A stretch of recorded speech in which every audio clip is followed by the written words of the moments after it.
Good evening, friends. Wherever you're tuning in from, welcome back to the Career Shifts podcast. This is the journey to the future. Let me start by thanking you. Thank you for the incredible support. Thank you for challenging me to think beyond. Thank you for reminding me why this podcast exists. To explore the shifts we are afraid to make, to challenge the stories we have been told, and to ask the kind of future we are really building, this podcast was necessary. Today's episode is for anyone who has ever paused mid career and wondered, is this it? Or is there something more I'm meant to do? Because this isn't a conversation about careers, it is a conversation about capacity and about how we grow, lead, and make a difference. And the kind of leadership India needs as we move towards 2047, which is the 100 years of independence. And that's where today's guest comes in, Dr. R. Balasubramaniam. Known to many as Dr. Balu, he isn't just a development thinker, he's a doer, a doctor who chose service over certainty, the founder of Swami Vivekananda Movement, the visionary behind GRAM, a grassroots policy think tank, and currently member HR of the Government of India's Capacity Building Commission, shaping the future of public service through Mission Karmayogi. But this episode isn't about government reform or rural development alone. It's a wake-up call for every professional, especially those in the middle of their journey, who have been maybe managing teams, hitting targets, climbing ladders, but quietly wondering, what impact am I creating? Am I just managing my role or am I shaping something bigger? Here's what we are going to explore together over the next 45 to 60 minutes. The kind of leadership India needs for 2047 and why it begins with inner clarity, why our institutions must nurture changemakers and not just administrators, the mindset shifts needed in civil services and in corporate corridors, how mid-career professionals can reconnect with purpose, building capacity, and lead from where they are, and why power, purpose, and pain are not detours, but essential parts of leadership journey. So if you have ever asked yourself, what more could I be doing? This episode is for you. Let's dive in. Dr. Balu, welcome to the show. How are you doing? I'm doing well. Thank you so much for having me on this show. It's indeed a pleasure and an honor to have you on the show.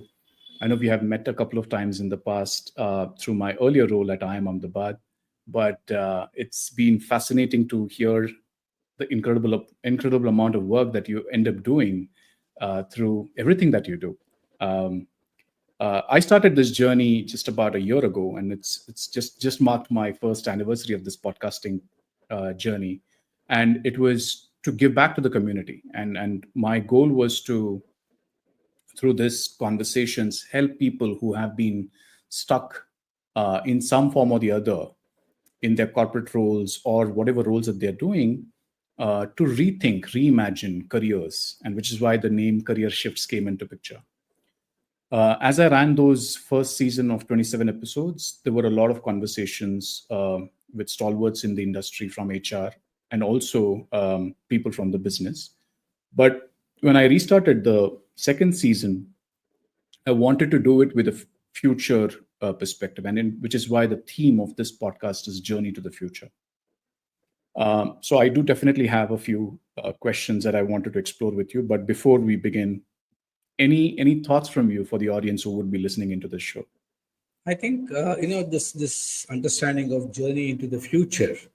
My personal experience and possibly perspective would be, we really cannot craft a great future, whether for ourselves or for a nation or for any of our institutions, if you are not able to understand the past that you come from. I think the civilizational foundations that we have, the country DNA that we all share, and then from there leading on to the cultural wisdom of this nation and how that crafts, whether we like it or not, tacitly or very clearly visible outside, I think that is what shapes the kind of future we can build. So I think a community or a civilization or a country or a citizenry who can't really understand their past, I believe, cannot really shape a great future. Very powerfully said. And I completely agree. History always has its way to tell us where we would go in the future. So we have to do our bit to understand our history better. And I think The real we are, history, and not the history that sometimes get fed to populations, especially in yeah, today's world of, yeah, I would say, misinformation, inadequate information, or incomplete information. very true, very true. And which is why we need a lot more researchers who can go back in date and time. Some of the work that maybe Vikram Sampath and others are doing is incredible, and I think we need more of them.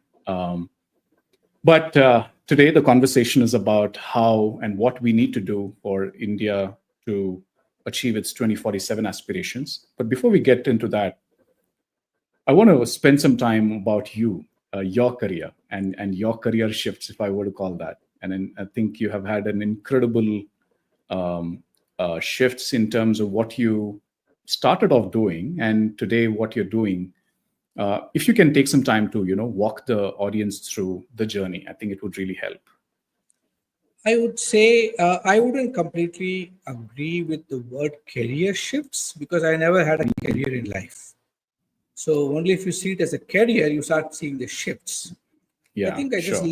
I lived with a passion which drove my purpose, or my Mm, purpose made me passionate, and it mm, has evolved over the years. The expression of that passionate, purposive life that I have led has evolved. Really mm, can't call it a pivot or a shift, but it's just an mm, evolution. The expression of what I've been doing has been evolving constantly. mm, And I never seen myself as a career person. So I never really saw my career as a physician. I just saw my mm, passion of being in rural India and ensuring that I can alter the equation of 80% of India's physicians only catering to 20% of India's population. So I wanted to be different. wow. I said I'll be part of that 20% and not just Mm, go in search of places where I would be needed, but also try to institutionalize my aspirations of seva or service into an mm, organizational platform, which actually enables others who believe in that to come and join hands. And that is how 41 years ago, it seems a very, sounds like a long time ago, but it is not very long ago. As a medical student, the same year that I realized corporate India woke up to setting up corporate hospitals. India's first corporate hospital was born the same year. And within a year mm, or either before or the same year, India's corporate sector exploded with a mm, large corporate entity getting created. So that is a time when I really felt the distance between the haves and the have-nots is getting compounded. And I sincerely believed healthcare, you can't have that distance. Healthcare should look at people, irrespective of the class of people that come to you as a patient. And since I just couldn't subscribe to what was happening in the ecosystem, neither they had a convening power as a young 19-year-old to change anything. I thought the only mm, thing I could do is what the message of Swami Vivekananda told me. He said, "You are the maker of your own destiny."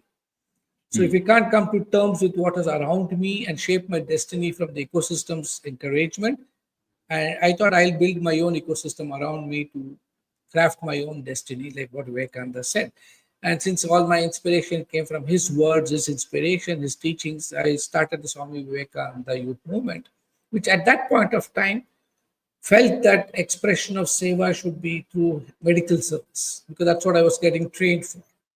So my journey mm, began as imagining that seva only meant using what my professional competence could let me do. And that's what mm, I ended up doing.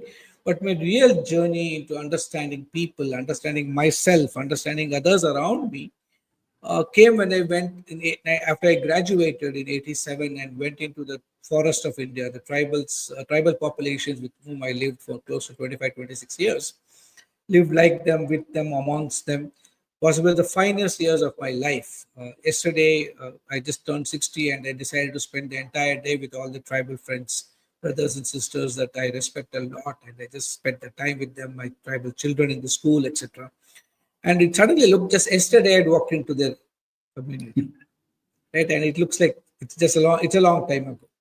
But then what I really appreciated was healthcare, which I was competent to understand, was not what Mm. people needed. So I had two options: either continue to provide what I was good at, irrespective of what people wanted, or understand what people need. And even if I felt incompetent, explore how I could ensure that they got it. So my life's lessons, whether it's on leadership or whether it is my own inner evolution, I think I would credit it entirely to my education that I got in the university called life, and my life with the indigenous communities of India and their traditional wisdom and what it taught me. So, and that is Mm. what laid the foundation for my appreciating that human development cannot and should not be just measured by GDP terms or by just growth in the economy. That's an inadequate Mm. measurement, as even uh, people like Amartya Sen and Jean Patois, when they wrote the report, Mismeasuring Our Lives, validated. So it's not something, it was not something new to me. Experientially, I knew that it's inadequate. Sure. So my feeling is I started exploring what could development actually mean. And that's when I understood that building people's human and social capital, which is what indigenous communities in their own small way had lived all their lives, and their social capital was restricted to a small setting, which in a growing world and so-called emerging societies with development paradigms getting shifted rapidly, built around the economic frameworks, they felt lost. Their social capital was inadequate. Maybe in a Gandhian world it would have been adequate, but in the world realities of the world that we live in today, it's completely inadequate. Sure. And so I Sure. realized that we should look at expanding human and social capital, possibly exploit the technologies we have today, and that will pay Yeah. off with enormous economic consequences. But Yeah. finally, for me, all this is possibly a journey of discovering myself. And like all my life, I only understood Swami Vivekananda and what he's been saying, and my own evolving interpretation of Vivekananda. I wouldn't say I've unpacked him, but every time I have some experience, I realize that a little bit of him I try to glimpse, and then it's not complete. It's not the only way of understanding him. But what I really understood from him is there are three kinds of service that anybody can do, and that's what I try to start off with. He says the first is physical service, daihika seva, he says, for the body, and Mm. the hospitals that were set up, the the projects of taking care of people, whether it's palliative care and all that we continue to do, all that emerged from an understanding of physical service. And then he says, after some time, the restlessness would creep in, and you would find this Mm. is not adequate expression of your inner calling. And that's when he says you evolve into doing what is called bauddhika seva or intellectual service. Mm. And so Mm. we Mm. started schools, colleges, and all that came, creating awareness amongst communities, building on their rights, appreciating how society has to recognize the wisdom that traditional communities live with, how the state has to accept the fact that they were the exploiters. And so whether I suing the state or fighting the government with my activism or going to Human Rights Commission, it sounds a little far away when I'm on this side of the fence today inside the government. But in Yeah. those days, that is the life I led. Getting Mm. beaten up, getting arrested, all the consequence of being an activist. Mm. But then the third level of service Vivekananda talks about is spiritual service. And for a long time, I Mm. believed that I don't have the qualification to deliver on spiritual service. That's what godmen and ashrams are for.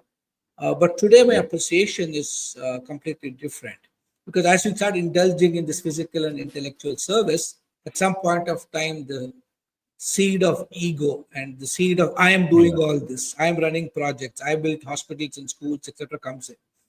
And then I realized that's a very dangerous thing to Yeah. live with. And Vivekananda says it very powerfully. He says, don't stand on a pedestal and say, "Here, my poor man, take my 5 cents." Consider yourself privileged that you had an opportunity to participate in this.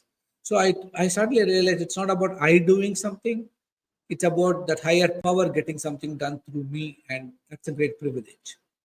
So Wow. truly spending time on physical and intellectual service to communities without the feeling of I am doing it, the Niswartha Seva that we talk about, And that is actually, you don't end up doing spiritual service to communities, but you realize that you're ending up doing spiritual service to yourself. So my appreciation of Vivekananda's message is try to be as the giving up this feeling that I am doing it, accepting with humility the instrument of being the instrument of that higher power, the instrument of change. And when we talk of change makers, I think that is the real spirit of change. Not thinking that I am leading change or I am driving change, but I am being enabled by that higher power to be part of the change. And that I think is the spiritual service. For me, a combination of all this is what actually helped me unpack leadership as a spiritual journey, and not just as much as spirituality to be leadership in action. So I would say that is something, that's what my subsequent books have mostly Yeah. covered. Yeah. Well, I mean, I'm at loss of words, to be honest, with regards to what you just said, because and many a times we think that we are the ones who are doing things, but it's actually not. And then you just reminded me of that.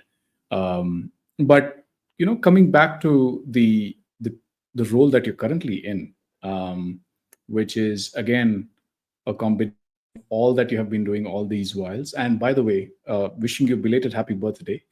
Thank you. And I mean, it's interesting. I mean, I remember us meeting a couple of years ago about the Mission Karmayogi conversations. Do you want to throw some light to audience who may not be as well aware about what Mission Karmayogi is, what Capacity Building Commission does, and how that is leading us as a nation towards India 2047? I think we live in extraordinary times. That's what I would say. Extraordinary times where the political leadership of the nation is driven by a higher calling. Yeah. See, I don't want to get into the politics of the state or nations or parties. That's not my business. What I would say is maybe a few years ago, the Honorable Prime Minister felt that if you really have to achieve on this strategic dream of making India occupy its rightful place in the community of nations, I think the deep conviction that you cannot transform the nation without transforming the citizens as well as transforming the bureaucracy, which delivers to citizens as the organ of the state. True.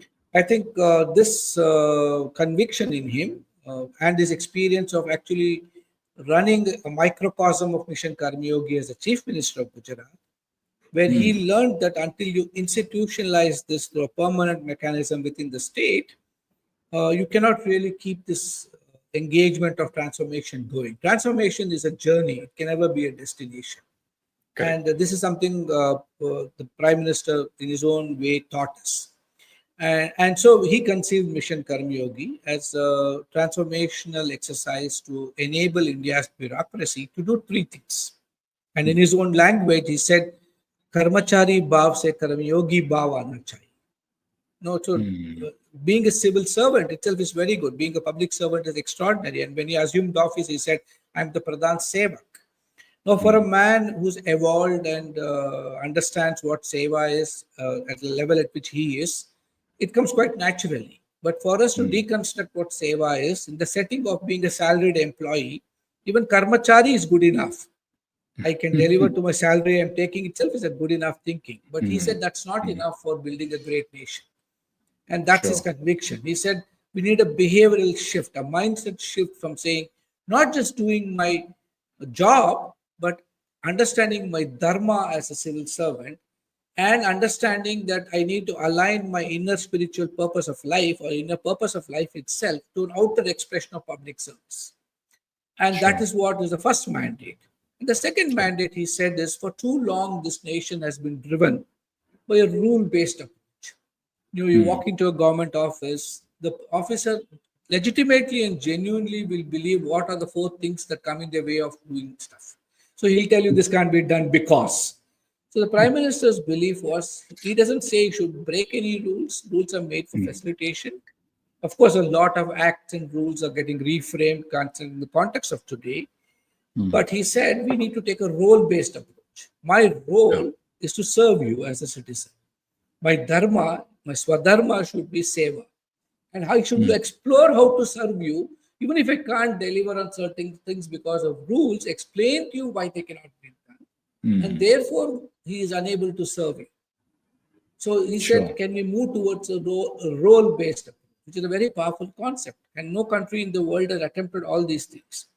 And the third realization, I think post-COVID, the Prime Minister must have imagined it. This is my own way of looking at it. Is he said, the world is changing dramatically and dynamically. No longer can we say we are insulated from the happenings of the rest of the world. One country sneezes, several other countries catch a cold. And we can see this now in the current context of whether it is the challenges on our borders or whether it's the tariff wars, etc. The realities are there. Something happens in Africa, Ebola virus outbreak in Africa, we got to watch out for it. Or a COVID outbreak in a lab in some other country, we have to take precautions. And therefore, he said black swan events are normal. We can't change them, but we can build a resilient set of bureaucrats. The reality of bureaucracy leading institutional change and service delivery cannot be renegotiated. That's a reality. But if that is a reality, how do you make them be future ready? So Mission Karmayogi is about making them future ready. And he said to become future ready, you got to realize that you don't have answers. And so you got to keep learning all the time. You'll never know what problem is going to hit you. So you don't have ready-made solutions. So to tackle the problems which you don't know that exist, you need to have the humility to keep learning. Somebody like him which does it all the time. And therefore he said, can we build a commission or mission which can actually enable this, try to discover the future of public work itself. And then say what is the kind of workplace the future will be able to have, and how do you define the government of the future, and how do you define the work person who will operate in this workplace, delivering the future of work. So Mission Karmayogi's answers are essentially these, and Capacity Building Commission is the primary custodian, the heart and soul of Mission Karmayogi, which constantly asks itself, how do I define the future of work? How do I build the manpower to operate in this futuristic settings? And so when he outlined the vision of 2047, India 2047, the Vikasit Bharat journey, which has been very deeply mapped out in the next 22 years left for us. Now, what do? We need to build the manpower which can deliver on that. So Capacity Building Commission is to build state capacity. A lot of people misunderstand us to be just a training commission. Yes, we oversee all the training institutions of this country. The functional oversight is ours. We set standards of training, quality, building capacities of faculty. But that is all just one instrument of change. But the real messaging is, how do you build state capacity? And therefore, the Capacity Building Commission not only thinks of all this, but strangely, a nation in its 78th year of its existence, even today, we are now we realized a couple of years ago, when the Capacity Building Commission was set up, that our systems were not really geared for this. And the call of the Prime Minister changed a lot of paradigms. And I'll explain that a little, take a couple of minutes more to explain it. Sure. See, when we got a freedom, we inherited the legacy of the British trained, colonially instituted civil services. There was no complaints. The reality was that. And we were a nation with less than 2% of the global GDP, less than 0.5% of trade, stripped of our resources, stripped of our intellectual confidence, made to believe that we need to depend on the white-skinned idea provider, and we are just implementers, we are natives, right? That's what we believed in. And therefore, the mandate of the bureaucracy that was trained was only to deliver on two things. One was to deliver on providing, ensuring law and order. And law and order for the British actually meant preventing Indian citizens to come together to fight for their freedom. And the second mandate that the British government had was to collect revenues, to enrich the coffers of the colonial rulers. And we suddenly inherited them and no real training to run our own country. Our civil services, and to give credit to them, had to suddenly overnight, without any formal structural interventions, to now no longer look at the citizens as subjects, but to start recognizing them as citizens and active participants in nation building. And At that time, the poverty levels were so bad, the state had to become a Yeah. provider, right? Mm. So the mechanism of the bureaucracy was to become very efficient in ensuring providing. So whether it is Correct. ration shops that were set up, or security, law and order, or public sector undertakings, everything was towards providing. But the 90s, the then government of the day said, enough of this, we got to privatize, we got to join the global systems, and they opened up the economy. And so suddenly a set of bureaucrats whose entire existence was fine-tuning how to regulate, because only regulation ensures redistribution, and only redistribution could have a semblance of equity, the kind of conditions that we lived in. Suddenly you are asking them deregulate, and how difficult it is. And no formal training told how to do Yeah. it. There's not a Yeah. worksheet, SOP given and said this is how you do it. Our academies are still using the same training model the British left behind. Correct. The Correct. government suddenly became a provisioning government. Now people have to find how to deregulate, which is not easy. Now, letting Yeah. go power is not easy because Not easy at all. governments, if you understand the state and you have been part of a public policy institution in its infancy, the state, we describe it in the world of policy as it's an instrument of structured violence, right? That's the very design of the state. And now then we have a prime minister today, which after long innings as chief minister realized the state is a very useful instrument of transformation and building a nation. And so he gave a call saying that if power asymmetries and information asymmetries are what gives the state an exploitative hierarchical position, he said, I have to make it a leveling space today. And he gave a call for Jan Bhagidari, where a Wow. state evolving from providing to provisioning suddenly today has to discover partnership, where it has to say citizens are my equals. And Prime Minister, even in the recent Civil Services Day speech, he said, no, the Nagarik Devo Bhava, which means the citizen is God. And that Yeah. redefines every paradigm. And so for us at the Capacity Building Commission, the executive head of the state gives the call that we should now train our bureaucracy to see citizens as equals, as participants in this journey of rebuilding India. So it's a great opportunity. I consider it as a great privilege that this opportunity has been bestowed on me to be part of this journey as somebody who wrote a book called I the Citizen, where I Yes. try to unpack or unravel citizen action. Today finds this a golden opportunity that there's a call where citizens can participate as equals and not as just recipients of doles or welfare from the state. It's also sometimes worrisome that the state political systems, the political economy that we live in, actually does not uh, enable this in its true sense. So it's not an Yeah. easy thing to do. But the fact that we have clarity of vision, that Vikasit Bharat is going to be an exercise where Samaj, Sarkar, Bazaar comes together. It is not the journey of the state alone, but the state in humility says, I want to partner, I want to work with all stakeholders. And building the capacity of all this in the system, I think it's very powerful. And to me, that is the kind of future the nation can look for because that's the kind of vision the national leadership has got. Well, I mean, if I were to summarize what you just said, I think I really liked when you said that we were moving from moving towards a role based model, and that's something that a lot of corporate organizations are also trying to do but are struggling. So kudos to the efforts that you're taking at CBC, which is I'm sure gonna yield results very soon.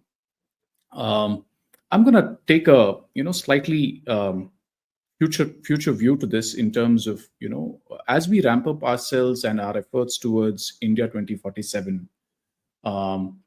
What India do you think we will become?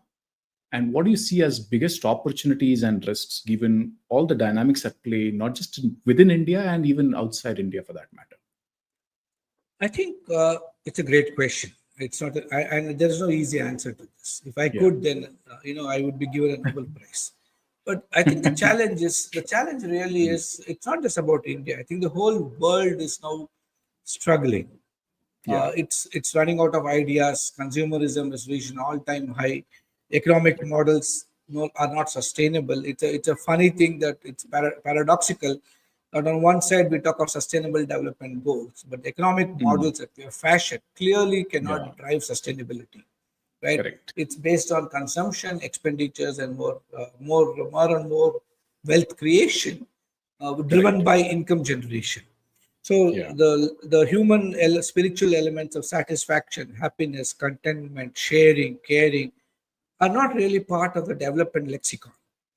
So Mm. I believe the state, if it can call it the first sector, and if you can call the private sector, the markets, the second sector, each of their own strengths, but Mm. each of their own weaknesses. And if you look at the civil society, which I earlier represented and come from, and my entire adult life has been spent on that, Sure. is we believe that citizen action, mobilizing communities, all this also matters, and we have our own strengths. But I Mm. think each one is also myopic in believing I'm the only savior of the world. I think Mm. today's time has come for building synergistic partnerships between all Mm. people, like the Prime Minister's language again, Samaj Sarkar Bazaar, civil society, state, Sure. and market forces coming together, recognizing each other's strengths and Mm. trying to contribute to negating the negatives of each other, Mm. and without criticizing or pulling them down, and believing that we work with these strengths to create a new economic model. So I believe if we do not change the economic model from a profit maximizing approach to a benefit optimizing approach, the world is not going to really change much. So that is from the economic perspective. But from the Sure. socio-cultural perspective, I think more and more countries are starting to look inwards, and that is where Yeah. countries like India have a responsibility or obligation to tap into the civilizational wisdom. So Mm. for me, something like Vasudhaiva Kutumbakam is not a slogan. It is not. Mm. It has to become a lived conviction for all of us, and that's what the Prime Minister in his G20 declaration, if you remember, he Yes. said the four P's have to be addressed, and only the Indian way of thinking can find solutions for that. He said we have to think about people, that they finally Mm. matter. We got to think of this planet. We got to think Mm. of profits or prosperity, because without that, so it is something like, and finally, we need to think of peace.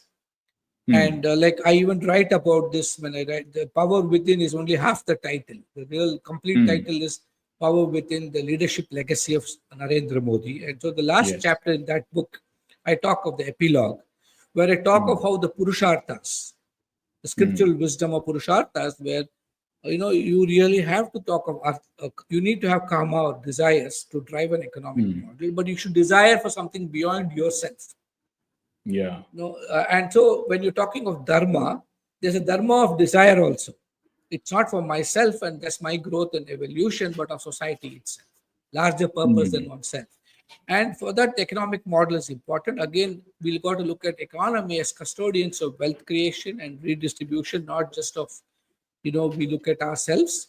I'm not saying you should not make wealth for yourself, but not just for yourself. That's the benefit Correct. optimization I speak about, Correct. where it's not a shareholder approach, but a stakeholder approach. Stakeholder. So there is a dharma in that. So dharma, artha, kama are all interconnected. And finally, moksha is not just about your liberation and your spiritual evolution, but of moving the whole humanity forward. And therefore, Correct. India's call, India's obligation, India's responsibility is to be the Jagat Guru taking the Sandesh. But that's not practical in today's world. We're seeing what's happening the last few weeks. We live in a world of lack of peace. We live in a world of expressions of violence because dharma is not the foundation. Yeah. So that is a problem. So I think with this message, these are challenges, but it is also an opportunity for India where we Correct. respond in a matured way. We got to play our dharma. Sometimes dharma, like, I still remember this very famous story. I'm not sure if it comes from the Buddhist folk tales or from India's own Puranas, where, there's a scorpion and Mm. and it stings somebody, and the person is about to kill the scorpion, and his guru says, well, uh, the scorpion's dharma is to sting, but your dharma is not to simply kill the scorpion, but your dharma is to avoid the scorpion from stinging you. Mm. And it's a very deep thinking. It's not easy. Mosquito is biting you, you will not say your hand very reflexively goes to kill it. But it is Correct. our responsibility to prevent the mosquito from actually trying to bite us. And that's something a deep lesson. And Ramakrishna Paramahamsa tells us in another setting, a wild elephant is charging. Elephant in Must comes charging, and the devotee asks, my dharma is to look at God in every being. So can I see God in this wild elephant charging towards me also? And Ramakrishna Paramahamsa says, no, but the dharma of you as a manush or a manav is to step aside and run the wild elephant run by. So there's a swadharma embedded in us. So the swadharma of a kshatriya, like Krishna says, is also to fight in that context, not to sit back. So running a nation also, that's a reality. We have certain dharma as a nation. We have to protect our borders. We have to protect our citizens. We look at our economic welfare. We have to make sure that we respond to threats. That's also dharma. As much as searching for peace is also a dharma. So for me, these are real challenges, real dilemmas of leadership today. How do you balance these dharmic demands of enforcing peace, not as a cowardly acceptance, but as an acceptance coming from very powerful signaling and messaging and acting that you have to do. So Yudhishthira, actually, it's very funny. The Kurukshetra war is a very powerful lesson for us. The Mahabharata actually can teach us how to face the future also. And which I write about in my book too. So the Kurukshetra war is over. Now the Kauravas are defeated. The Pandavas, they had to fight. That's a legitimate responsibility. Krishna himself says that. But in the end, Yudhishthira goes to Bhishma, who's lying on his bed of arrows, waiting to the opportune moment to give up his life. And Yudhishthira tells him, now the war is done. We have killed our cousins. We have done everything that needs to be done in our dharma. But now can you tell me what is my dharma as a ruler that I can prevent all this from happening? And that is the context in which Bhishma gives him 10 tenets of Raja Dharma. So the Raja Dharma that we talk about today are powerful 10 tenets. And I think those 10 tenets are a very powerful prescription which are relevant even today for us as we craft our leadership to shape a future world. And if I were to summarize in the language of Kautilya in his Arthashastra, such a powerful way of saying, he says the ruler's responsibility or the king's responsibility in the context of those days in which he wrote this is only two things. He says Yoga Kshema and Loka Sangraha, welfare of the world. So India has to, it's a huge responsibility. In the troubled times the world is living, and that's where India's global leadership and Prime Minister Modi's global expression of leadership is going to be tested today, is Loka Sangraha, welfare of all. But then it talks of Yoga Kshema, which is not completely understood by people. It's a very powerful Sanskrit word which captures how the ruler has to ensure the security that his citizens have acquired and create an enabling environment to acquire those securities. So if it means protecting our borders, protecting our citizens, what we're seeing the last 1 week of expression of leadership in giving operational clearance or the various deterrent actions that's being taken, it's ensuring the security of our citizens. It has to be Yoga Kshema. So it's a very, very nuanced balancing that we have to do. And it is the world itself is at that stage, whether it is a Middle East crisis or whether it is a Russia-Ukraine problem or it is several crises within countries or which is every country that it is facing up to today. So until we can bring out that noble expression of Loka Sangraha along with Yoga Kshema, we get more and more leaders whose legacies will be to see the world as mine, see humanity as ours, and understand the Advaitic concept of that powerful interconnectedness of all beings and not the fragmentation and the polarization that the world is very comfortable today with.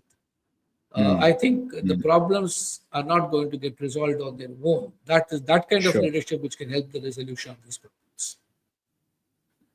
Sure.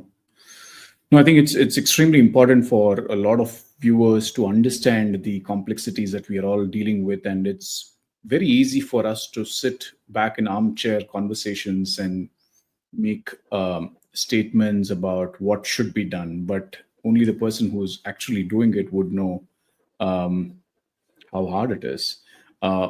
No, I want to kind of pick on what you just spoke about in terms of leadership, which is a very often very loosely used word, to be honest, and also tie that back to behaviors that one leader should exhibit in a situation like this for a cause like this, which I'm talking about, India 2047. um, I had a privilege of even talking to Mr. Amitabh Kant a couple of weeks ago, and what he was sharing was about the possibility of India 2047 in partnership with public-private partnership model. But that requires a very different set of leadership values, behaviors, even from a corporate world. Um, is there a message that you have for people leading corporations on how they can probably come join forces and support the cause and the mission, Karma Yogi? I think these boundary lines are very diffuse. Yeah. It's an administrative convenience. It's a structural convenience for us to say that I used to also believe that, and we become very parochial and narrow-minded and Yeah. myopic by those differences. So I belong. One of the we spoke of this. We had this discussion on career shifts, and I was talking about my Yeah. evolution. Yeah. My own evolution as a civil society activist was holier than thou attitude. The state is a failure. It can't deliver to citizens. Corporate world are ruthless exploiters of Mother Earth and therefore cannot be trusted. So making money is a sin. And I had my own myopic beliefs. I'm not proud of them today looking back, but that is my evolution. Today, I would believe that civil society can never supplant the government. It can at best supplement it. So there's a humility is in order. Not all corporates are ruthless exploiters of the ecosystems, and profits is not their only intent. I know several corporate leaders and corporates I'm privileged to know today who are legitimately genuine about societal progress, nation's progress. Yeah. Obviously, there are black sheep in every sector, as much as in the civil society sector, as much as in I have had the good fortune or misfortune, as you might term it, to have been a vigilance director in Karnataka Lokayukta when Justice Santosh Hegde was head of the Lokayukta. Some extraordinary work was happening at that time. I've advised corporates.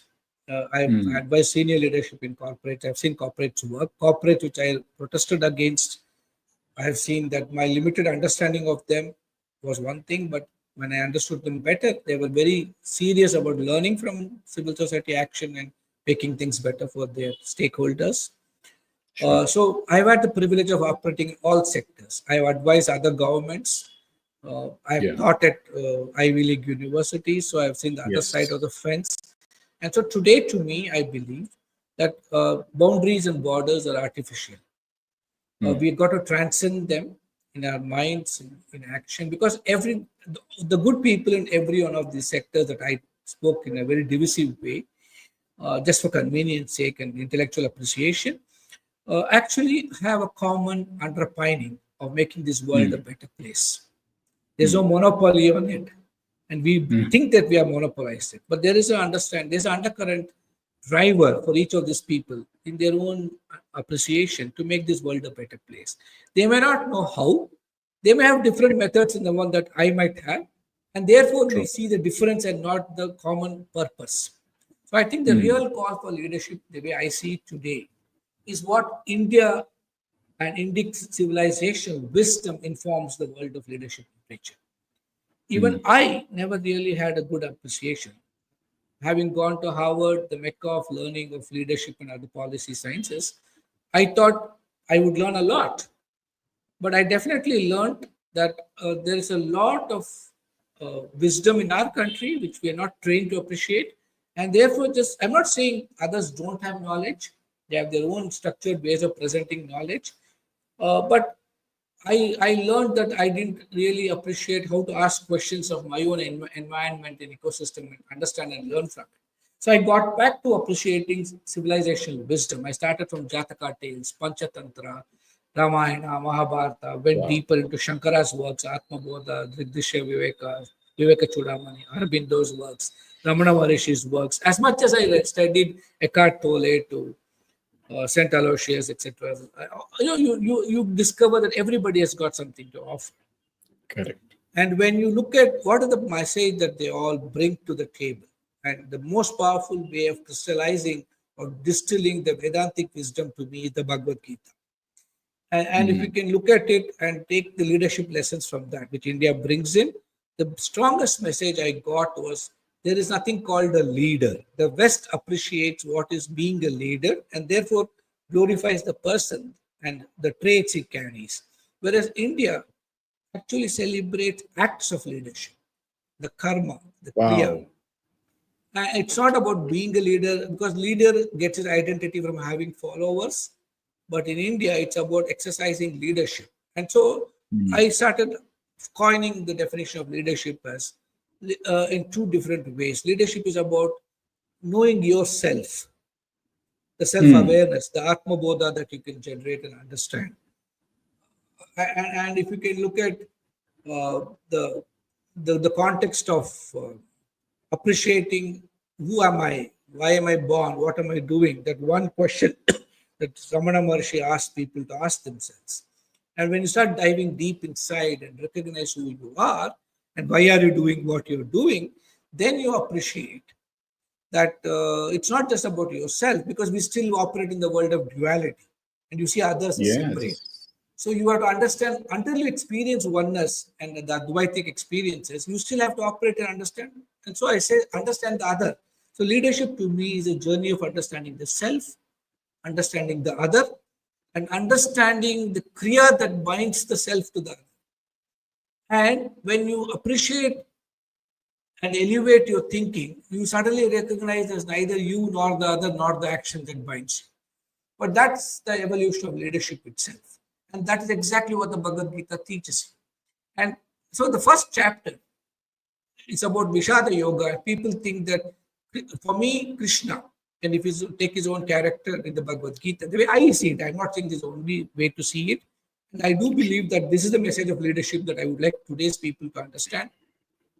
Bhagavad Gita is not the contribution of Krishna, unlike what people think. I believe Bhagavad Gita is a great expression of leadership, where unless you had Arjuna who was having the Vishada or the despondency, there is no meaning, there's no Gita at all. If Arjuna did not have the despondency, where is the Gita, right? And so I write about being vulnerable in leadership. The vulnerability of leadership itself is a powerful leadership expression. But the vulnerability not leading to inaction like it was leading Arjuna towards, but the vulnerability allowing you to have the humility to learn, to seek a mentor. And that is the role of Krishna. And look at Krishna, what the Bhagavad Gita teaches and what informs the leadership literature as far as I understand, is Krishna was the relative of Arjuna. Yes. Krishna was a well-wisher of the Pandavas. Krishna was Yadava, belonging to the Yadava royal lineage. Krishna also was a charioteer of Arjuna. Correct. He had several roles he was playing. So leadership to me is appreciating role from self. And during the discourse in the Bhagavad Gita, Krishna gives Arjuna Vishwarupa Darshan. He also says, I'm God. Right? So, but he doesn't play the role of a God as a charioteer. He could have simply said, the war is over if I kill everybody myself. Yeah, exactly. He says, Arjuna has to do his dharma. So exhorting the mentee to express his leadership is also leadership. And not replacing the mentee. The Western world looks at authority as an expression of leadership. We look at inspiring and providing purpose as an expression of leadership. And that's what Krishna gave Arjuna. So Krishna also telling us that you can play several roles. I'm a father, I'm a husband, I'm a member of the commission, I have a role in society. So these are roles. I cannot take one role to the other. I have to differentiate roles also. And play the role in the context in which I operate. That is my dharma. And Krishna taught us that. Chapter 16 also talks about what are the asuric qualities that we have to constantly rid ourselves of. What are the daivic qualities we have to acquire? That is the spiritual growth of leadership. So I think it powerfully expresses everything that we need to be. Staying focused on the work at the center. That's what Arjuna is told by Krishna. And the work at the center for Arjuna is to play the dharmic role of a Kshatriya and fight his enemies. Sure. That context of Kurukshetra, that was the responsibility of Arjuna. Sure. At the same time, in the last chapter, Krishna tells Arjuna, I have told you what I can tell you as your mentor, but as a mentee, it is your choice. So leadership is about giving the freedom of choice to the other, not telling others what Yeah. to do. That is India's contribution. This is so powerful. I suddenly Yeah. realized after 12, 13 years of my own research in scriptural wisdom, I realized that, wow, India has got so much to offer. And when I Yeah. had the privilege and good fortune of being asked to join the Capacity Building Commission, when the call came from Delhi, and when I learned that commission reports to the Honorable Prime Minister, because that's the importance he gives to this, and watching him perform, watching him act, I thought I should bring out the scriptural wisdom of India and its contribution to leadership through a living flesh and blood example that I was able to see from close quarters. And therefore, that's how the book happened. And to me, that Yeah. book itself gives out powerful lessons for what Yeah. leadership should look like in the context of today, with all the problems of today, the wicked problems, as they're called in the world of public policy. How do you solve them? And these are problems that each one of us have to call upon the power within to solve. So the power Yeah. outside is not going to come from somebody in Delhi waving a magic wand, but each citizen, each one of us, calling upon that inner expression of power in a selfless way, finding purpose, like you say, purpose Yeah. combined with power, and not seeing pain as pain, but as part of the journey, and expressing it for the welfare of all, Loka Sangraha. I think that is what Yeah. the world needs today. Yeah. Yeah.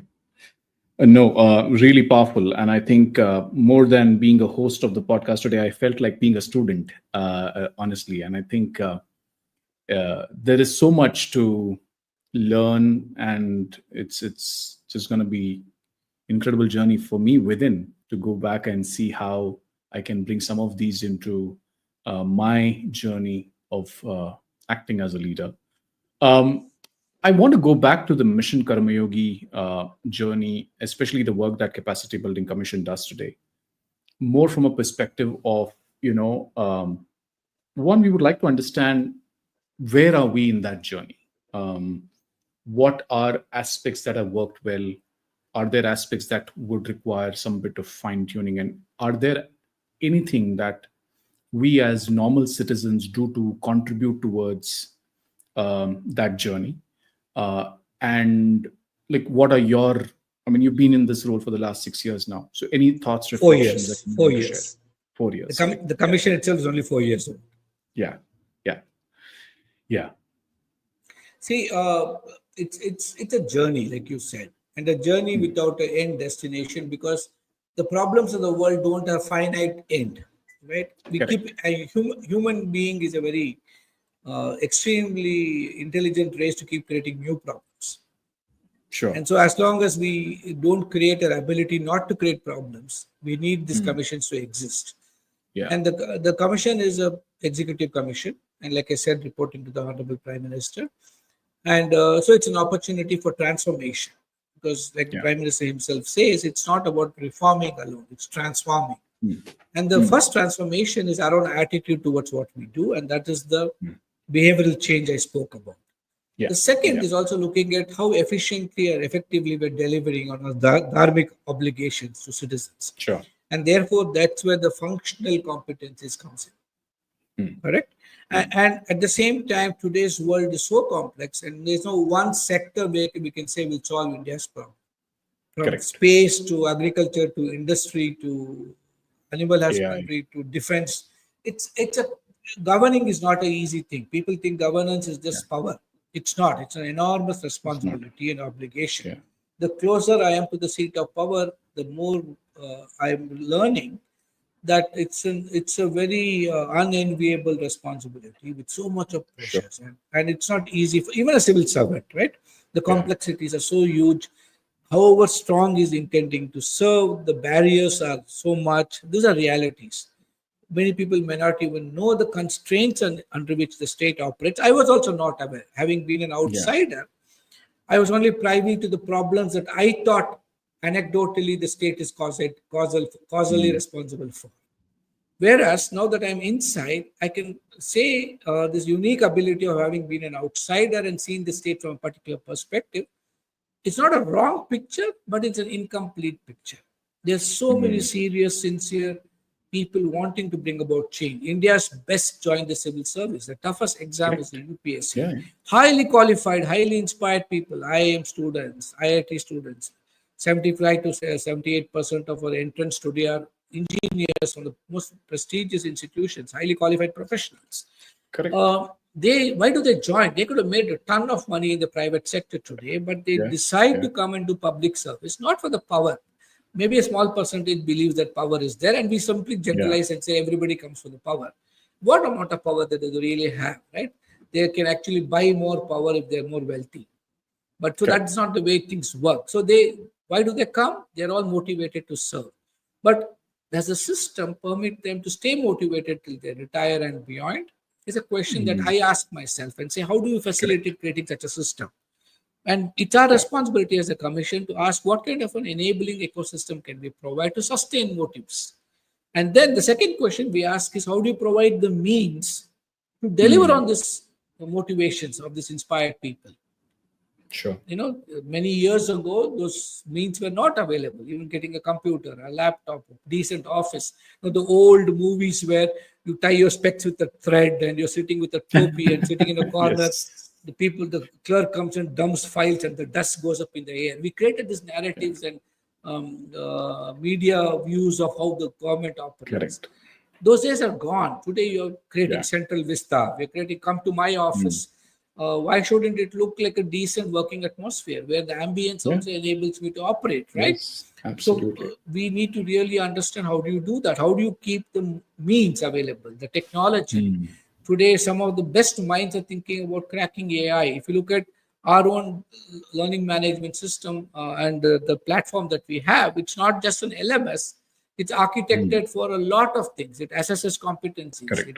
The AI in the background runs and tells you, if you're a deputy secretary in agriculture ministry, in the budget division, what are the set of competencies you need and what are the courses you need to do to acquire those competencies. So we are possibly, I'm very confident in 4 to 6 months from today, our AI embedded learning systems would be far more advanced than privately owned platforms, tech platforms.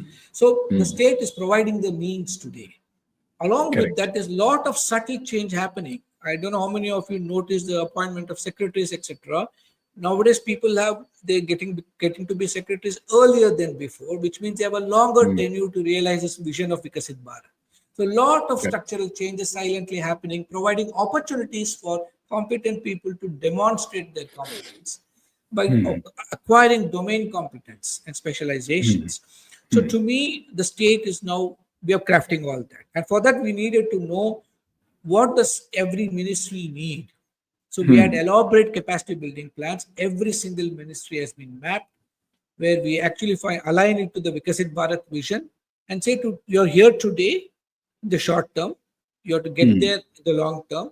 So what do you do? How do you get there? We have actually mapped the abilities of every single employee. Close to 3.2 million of them are there in Government of India. At least in the national government, in the ministries, they have all been mapped today. And we know exactly what each one should acquire to deliver. For that, we had to actually have a competency framework, which we did not have. Correct. For generations, we were simply following what the outside world told us a competencies public servants need. And today, India can be proud. Last month, in the month of October last year, the Honorable Prime Minister launched what is called the Karma Yogi Competency Model, which has outlined the behavioral and functional competencies every civil servant needs to have. And while architecting this, I realized that this model is not just for civil servants. This model is for everywhere. And you're talking about what corporate India can learn, what citizens can learn. So I'll explain the model a bit, and that itself is the connection for everybody. So we say every person should have 4 pledges. We say 4 sankalp hona chahiye. Now, I have to take 4 pledges. And I think every Indian citizen can take it, not just the bureaucrats. First pledge is Vikasit Bharat. What is Vikas? What is development? How do you invest on building human and social capital? How do you ensure equity, inclusiveness? It's been defined today. So we say, how do you bring, every one of us should work for it. How many corporates can answer it honestly and say, this is one of their pledges? It is again profit maximization. The moment you shift to benefit optimization, it changes. So we talk about that. The second mandate we say is take pride, garv. pride in our civilization, in our dressing, in our culture, in our food habits, in all our languages, in all the Bharatiya Bhashas. Today, we seem to be petty about those arguments, but everything Indian is important to us. They no longer Okay. can linguistic boundaries divide us. They should find ways of Yeah. coming together. We need to Correct. look at uniting us as a solution rather than fragmenting Correct. us as a solution, right? So we are talking of pride in each Hmm. other, pride in our own selves. Third, we say we were always a responsibility-based society. If you look at the Hmm. Mahabharata, it talks about the person sacrificing his life for the family, family sacrificing their life for the village sacrificing its life for the kingdom. So it is a responsibility-based approach, not a rights-based society alone. I'm not saying rights are not important. Well, you have to be very Yeah. respectful of citizens' rights. Can we also Yeah. take on a responsibility-based approach? So we talk of kartavya, Hmm. responsibility as a citizen, responsibility as a corporate Hmm. entity, responsibility Hmm. as a state. And finally, we say we have to have the fourth pledge of ekta. We are one nation. Let's not divide Hmm. ourselves on narrow, petty thinking. Doesn't matter what religion, what caste, what state, what language you come from. We are all one India, one nation. We got to build one Bharat, the Shrestha Bharat we talk about.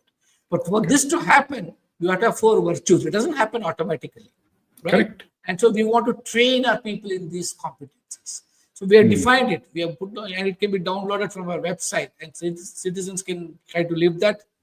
This corporate entities, a lot of corporate HR heads have asked me, can we use it? And I said, I'll be more than happy. It's time Yeah. for the others to imitate the state. And that's how high quality our product is. We say four Sure. virtues. The first virtue we say is swadhyay, know yourself, Hmm. Hmm. understand yourself, whichever space you are. As a citizen, Hmm. you have certain limited convening power, your limited expressions of what you can participate in. Do that honestly. The state Hmm. might have a larger share in something, smaller share in some things. Citizen may have a larger share in something else, a smaller share in something else. Understand your role in the context in which you operate and operate it, but that you have to understand yourself. Swadhyaya is important. Second, we Correct. say we can't solve the world's problems on our own. We can't solve the nation's problems on our own. We can't say I can do it myself. Sahakaryata is very important. Collaborative Hmm. skills. Hmm. I need to say that I can't do this podcast without Gopal, as much as Gopal cannot have this particular conversation without me participating. None of Absolutely. them is Yeah. better or lesser. And that Yeah. space of equality should come from respect, and that space of understanding each other. And so Yeah. we say that Sahakaryata is important. Third, we say is in the context of government, we say Rajya Karma. Understand your Hmm. the functional competences you need, how to make the state efficient, effective. As a citizen, what is your karma? Hmm. What is your expression of kartavya? And the last we say, what is my swadharma as a citizen, as a government servant, is to serve citizens. As a Yeah. swadharma of a citizen is to ask myself to be an equal. Today, citizens are taking Absolutely. comfort in being dependent on the state. They want to be Hmm. welfare dependent. Now, that is Yeah. not a citizen's role. Citizen's role, if he has to exercise accountability, demand quality of service, set standards for himself and for the state to deliver on, he must participate. Not say, should I Yeah. pay taxes, but to tell himself that I will demand quality of work for the tax I am paying. Not to say I Hmm. will take a share of the cut in building a road as a contractor, but saying that I will do my best to build the best possible road for the state and for my citizens. Now, that is the dharma. So, we are saying, how do you actually understand this competence? So, to me, it's very easy. We just do our roles in the way I've described it. And there is no doubt in my mind, at least, that Vikasit Bharat does not have to wait till 2047. It can Hmm. happen much earlier. But all of us have to travel this journey Correct. together, mindful of each other's role, each other's responsibility. Absolutely. I don't think anyone would argue about the roles that we all need to play, and you've laid out beautifully. I was going to ask you this question: if corporates can take inspiration, which I think you beautifully said, absolutely. A lot of corporates are, and for that matter, even early stage startup organizations would be struggling to understand what is competency, what is their role, what should they expect out of their people. And I think a lot of learning will come out of that from what you just said. I have a last question for you, which is, for this reality to happen, I'm sure there may be things that we need to do differently. So if there is one message that you may have for any change maker listening to this, what would you want to them to hold close as they step towards building the future? I would say a combination of two messages, which is codependent or interdependent. First is have faith in yourself and not say, what can I do? I'm just an ordinary citizen, or I'm just a simple civil servant in the government. I'm a cog in the wheel. No. Yeah. Have faith that I'm a very important cog in the wheel, a very necessary cog in the wheel. Each of us have a role to play. That faith. Yeah. The Yeah. second thing I would say is have faith in a purpose larger than yourself. The purpose for yourself is no purpose at all. A purpose for the larger societal good is what is a true purpose in life. So have faith that this purpose should be bigger than me. And the final interdependent faith question I have is have faith that if I can have a purpose bigger than myself, enormous power within me resides to translate this vision to action. I don't need to wait for somebody to tell me, go ahead and do it. I need no clearances. I need no complaints. Then I will start seeing the silver lining and not keep whining about the dark cloud. And more people join this with this conviction I described. The silver lining will keep expanding. It will crowd out the dark cloud. And that will be the Shrestha Bharat, the Vikasit Bharat that we can all dream about. And that you need a change maker in every space, every minute of our lives, in every moment of time, in every citizen for it to happen. And that's a dream and optimism I carry. Well, I hope that we are able to move towards the Viksit Bharat sooner than 2047. It requires a lot of change. It requires a lot of mindset shifts in terms of being able to take actions, being able to deliver. And I hope people listening into this would take learnings from this conversation and are able to implement some of them for themselves. Dr. Balu, it was a pleasure talking to you. It was indeed an honor listening to the perspectives, your personal journey, all that you have been able to accomplish, more from where you were to where you are today. I think that's the journey that I was really, it was just fascinating to see how things can change by just absorbing knowledge through various inspiring Vedic insights that we already have, and we haven't really done enough justice to some of those. So thank you for sharing all of that. Really appreciate that. Any parting thoughts for the audience? I wouldn't say any for the audience. It's more for myself. This 1 hour also gives one time to reflect, to look back. And then possibly when I process this and reflect on this, I'll possibly see my own life in a different perspective and say how much more can I do and what more can I do to live this message. Talking about it is one level, but constantly trying to live it is a real sadhana. And sadhana is difficult. Sadhana is not easy. So preaching is one thing. Practicing it as a lived experience is the struggle even I go through every day, every moment of my life. But that is the joy of sadhana itself. And so that's all I would say. We never give up. We keep doing it, but we do it all together. Yeah. Well, thank you so much. Thank you again. Not just for this conversation, but for the life that you have lived, the clarity, compassion, courage you bring to the idea of leadership. I think you reminded us that building the future isn't work of governments or institutions, but work of individuals whose purpose over prestige, service over silence, and inner clarity over outward applause is what is going to make the most sense. For every mid-career professional tuning in, I hope this episode was a mirror. The mirror that asks, am I just clocking in and out, or am I shaping something that matters? Am I waiting for change, or am I becoming it? Because here's the truth. India 2047 won't be built in a grand moment. It's going to be built in quiet decisions, daily choices, and the courage to lead from wherever we are. So, if you have ever felt like your work doesn't reflect your worth, if you have ever questioned whether your role fits into what you're becoming, then maybe it's time to stop asking what's expected out of me and start asking what is possible through me.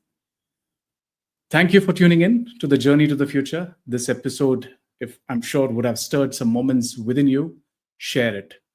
Start a conversation, reflect, and remember institutions may build scale, but it's the change makers who build nations. Until next time, stay thoughtful, stay purpose led, and keep tuning into Career Shift's journey to the future. Thank you so much.